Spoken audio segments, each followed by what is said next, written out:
Welcome to Roll Out the Scrolls, where ancient wisdom meets modern curiosity. Whether you're a lifelong learner or just curious about the Bible, we're here to make the Bible engaging, enlightening, and most importantly, fun. Let's roll out those scrolls and let's dive in.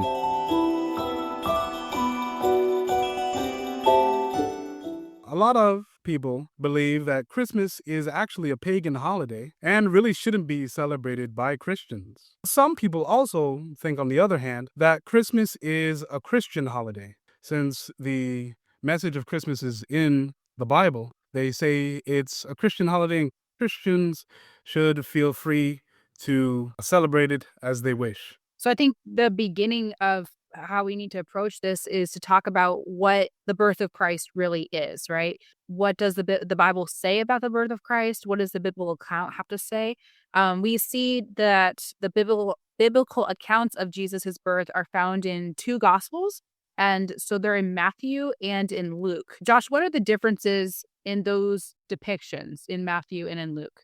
Matthew is depicting the birth narrative in which Jesus is born, but he's visited by magi, which are these wise men that come from the east. Luke does it, on the other hand, where it has angels who appear to shepherds by night, and they proclaim glory to God in the highest and good tidings to all people on earth. And then those shepherds then find the baby Jesus wrapped in swaddling clothes in a manger. Yeah, both of these narratives, they're going to describe how the angel Gabriel, he announces to Mary, the mother of Jesus, that she's going to give birth to the Son of God. But this is really interesting because Mary has never been with a man. She's a virgin. She has this initial sense of, okay, how is this possible? Because I'm not, I'm a virgin. How is this possible? And then Gabriel assures to her that she was going to give birth to the Son of God and that God was going to make this happen. They have a census. All the men have to return to their place of origin. So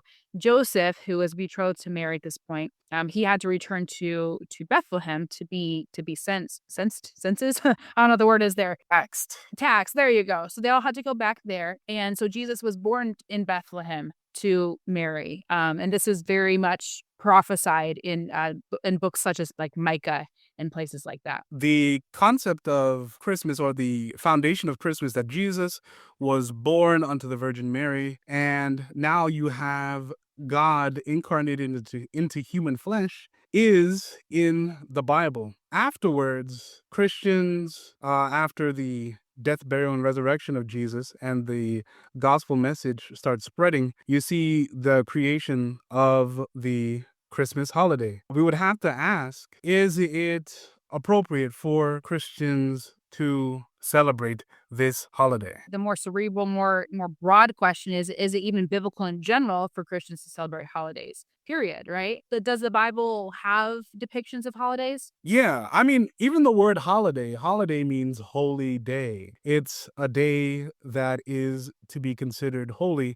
because something holy either happened on that day or it's commemorating a holy event. In the Bible, there are multiple examples of God ordaining holidays, like, let's say, the Feast of Tabernacles or the Feast of Passover. God commissions, I think in the Old Testament, God commissions 7 holidays Yes. for the people of Israel to celebrate. Those different holidays were organized and commissioned in order for the people of Israel to celebrate a holy event that happened for the people. Josh, you were mentioning something about the Feast of Dedication, or Hanukkah as we know it now. What is interesting about that specific holiday? It's interesting because the Feast of Dedication was a holiday that wasn't specifically prescribed or given by God in the Old Testament. The Feast of Hanukkah comes from an event that happened in the intertestamental period, the period between the Old and New Testament. The people of Israel defeated their enemies, and there was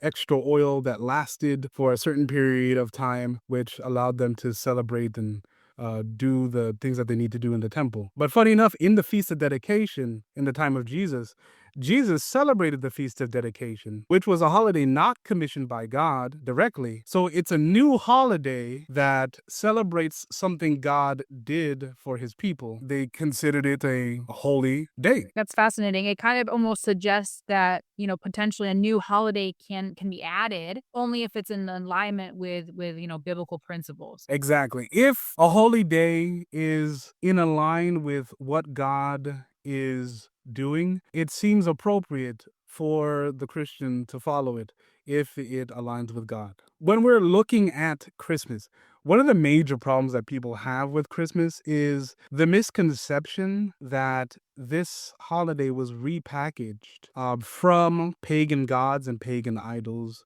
and things like that. However, most of the holidays that people think that is associated with Christmas that got repackaged, like Saturnalia or the holiday Sol Invictus, doesn't have any primary source historical documentation that says this was based off of December 25th, where Christmas is held. For example, Saturnalia was held between December 3rd and December 17th. Feast of Sol Invictus was placed on December 25th after Christians were already celebrating Jesus' birth on December 25th. That's really interesting. Is it almost like a response almost to Christianity, almost what it looked like? Exactly. A lot of the times, especially in the pagan world or in the Roman world at the time, Christianity was increasing at such a rapid rate. In order to compete with Christianity, they tried to adopt Christian ideas in order to keep pagan religion going. Right. I mean, we see this in, a topic where, the communion service, for example, we see that throughout a lot of pagan religions is the whole concept of eating the deity, right? Which is a form of communion. So we see that as well, where it's almost adopting Christian principles in a way. A lot of people wonder, like, okay, well, where did the early church come up with the date December 25th? Well, one of the reasons they come up with the date December 25th is that the early church is kind of working the math backwards. In the Bible, it's clear that Jesus dies on Passover. And in the early church, they believe that Jesus died on March 25th, would have been possibly the Passover year of that, or Passover date of the year he died. And the ancients had this belief in which they believed that the day a prophet died was the same day he was conceived. What they did is that they worked the math. Okay, if he's conceived on March 25th, then you work 9 months later and you get to December 25th. Even the early church was kind of working with any idea that they could work with to kind of get to a date December 25th. It wasn't a solid date. We're not totally sure what day Jesus was born. December 25th is the best guess for the time. Really, the date just serves as a marker to celebrate his birth. One argument that a lot of Christian critics have regarding Christmas is that Christian practices shouldn't resemble pagan rituals, right? They're really concerned with looking like pagans. Because, to be fair, throughout the Bible, especially in the Old Testament, there was to be a clear distinction between the people of God and the neighboring nations, the pagan nations, right? So a lot of Christians have a concern that Christian practices should not resemble pagan rituals, especially when it comes to Christmas or other holidays. However, while this is fair, this interpretation, if it's taken to an extreme, it's going to eliminate many traditional elements of what we see as worship today. What elements might that be, Josh? I mean, like, if you're just looking at religion all throughout, all religions use a temple or some type of assembly building. In the ancient world, they use altars and sacrifices. Pagans used altars and sacrifices. Pagans would have priests or ministers or someone officiating over the religious practice.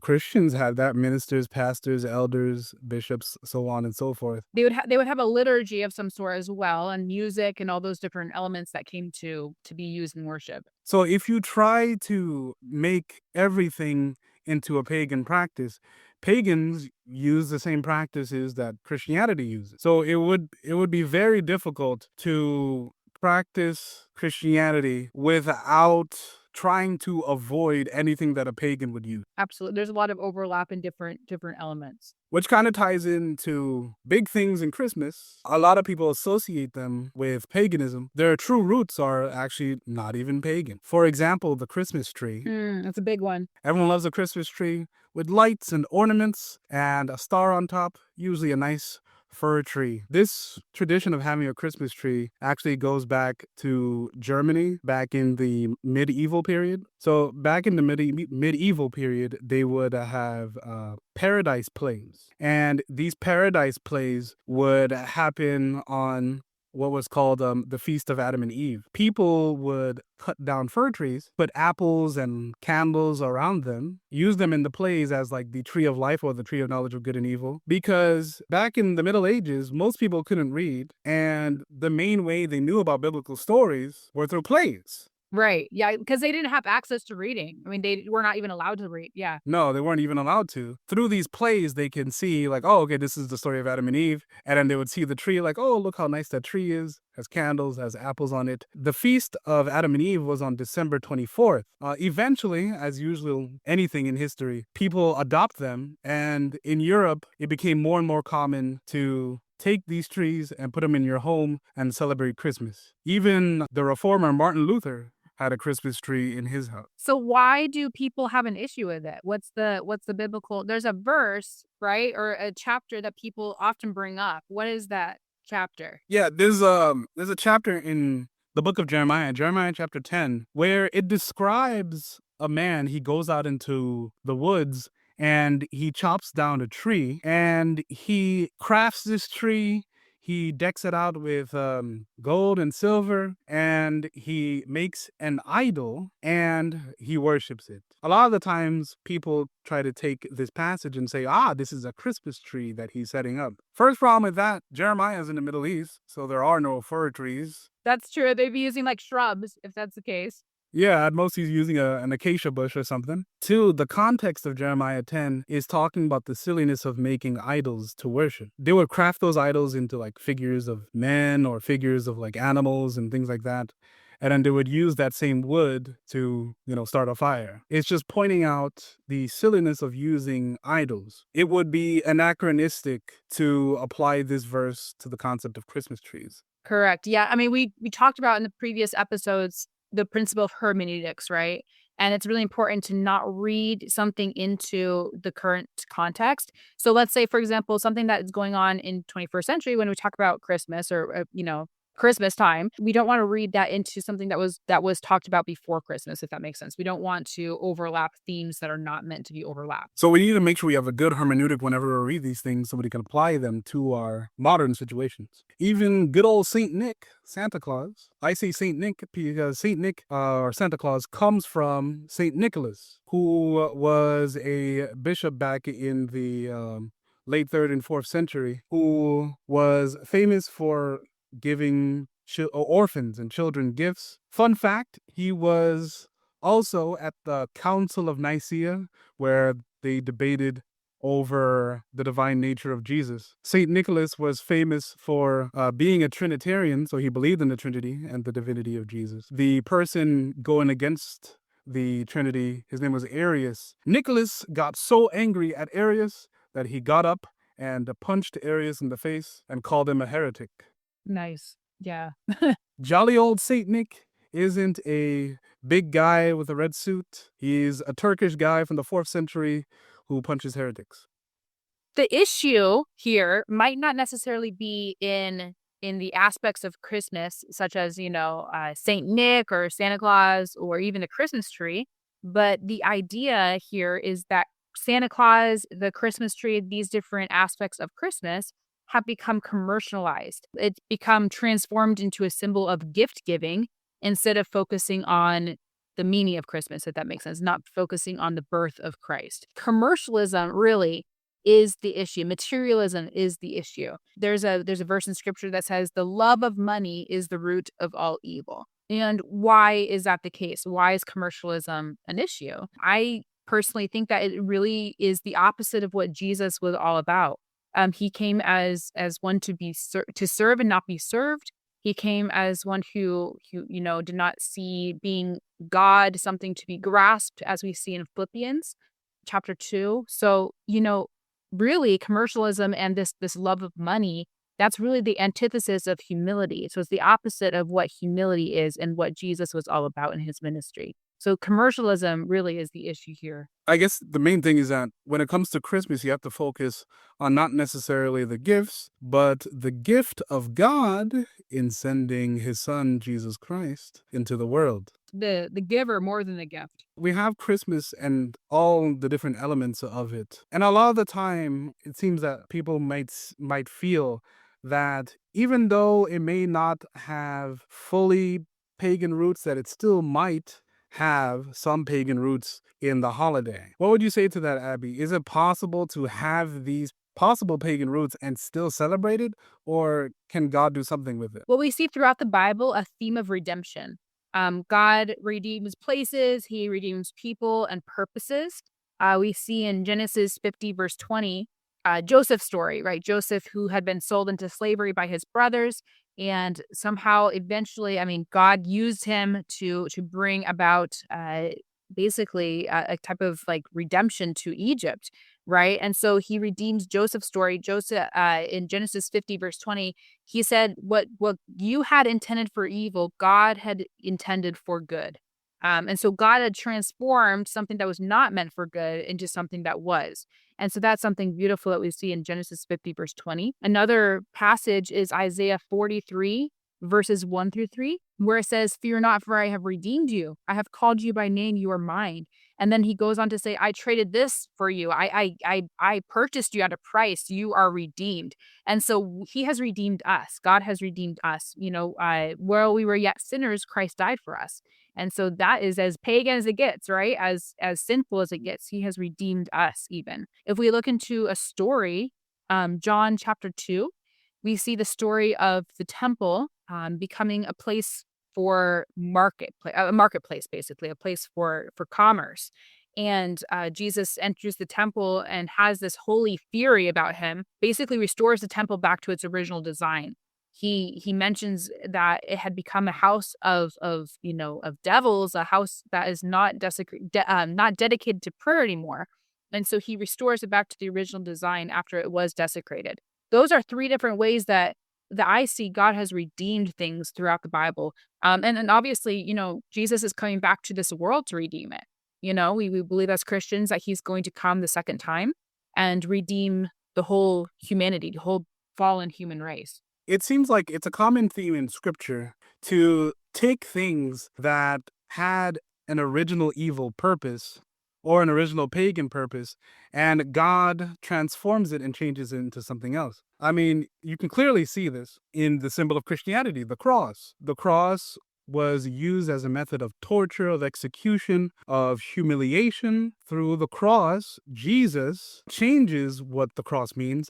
And now when people look at the cross, they see it as a sign of salvation. Jesus talks about later him dying in John chapter 3, where he says, as the serpent was lifted up in the wilderness, so shall the Son of Man be lifted up. And then later he uses it and says, all men shall be drawn to me, with me being on this cross.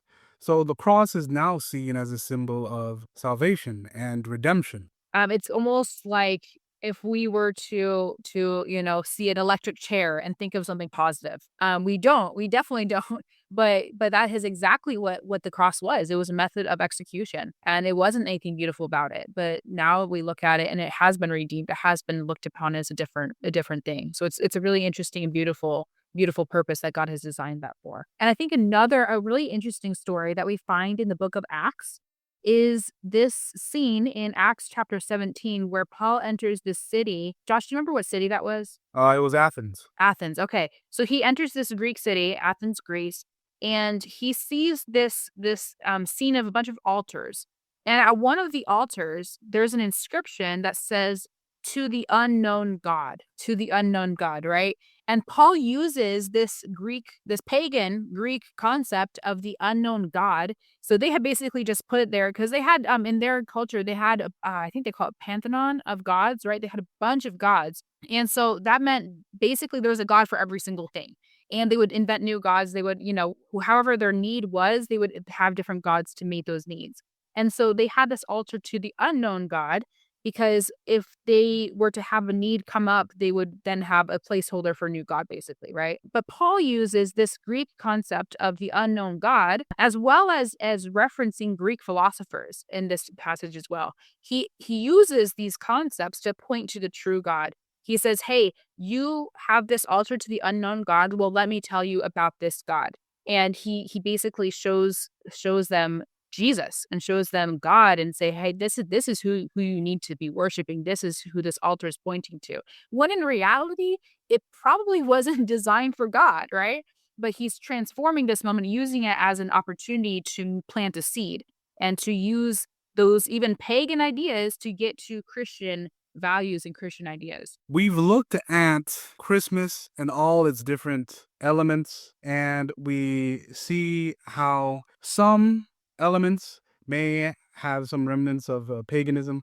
A lot of it has remnants established by Christians. What should the Christian do involving the holiday of Christmas? Well, there's this verse in First Corinthians chapter 10 verse 31 that says, "Whatever you eat, whatever you drink, whatever you do all to the glory of God." That needs to be the first and foremost decision of our mind, to always do whatever we're doing or think whatever we're thinking to the glory of God. And that means to reflect his character, right? To amplify his character. So that's I think that's the number one step of what we need to be doing as Christians. Another thing we could also do, we must realize that everyone has their own individual conscience. And the Bible always has the same common theme of the person, if it comes into issues that are not of major importance, it is important for the person to follow their conscience and not judge their brother if they have a different conviction. So, if you believe that Christmas is a pagan holiday and shouldn't be celebrated, well, you are following your conscience.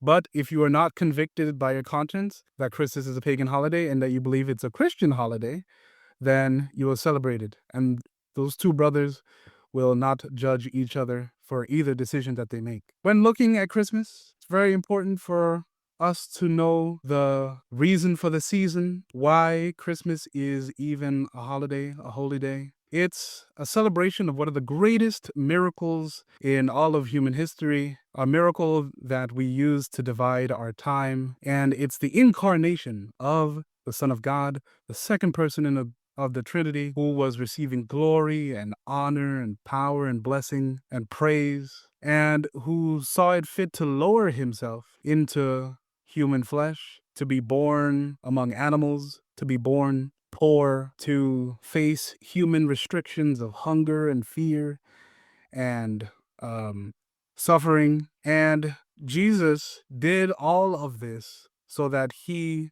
could redeem humanity. The whole point of Christmas is to remember that God incarnated into human flesh and would later suffer and die for us, but be risen from the dead and receive glory and honor and redeem and conquer all enemies under his feet. We hope that you enjoyed this episode of Roll Out the Scrolls. If you had fun and learned something new, don't forget to subscribe and share with someone. Keep exploring, asking questions, and we'll be here to roll out those scrolls.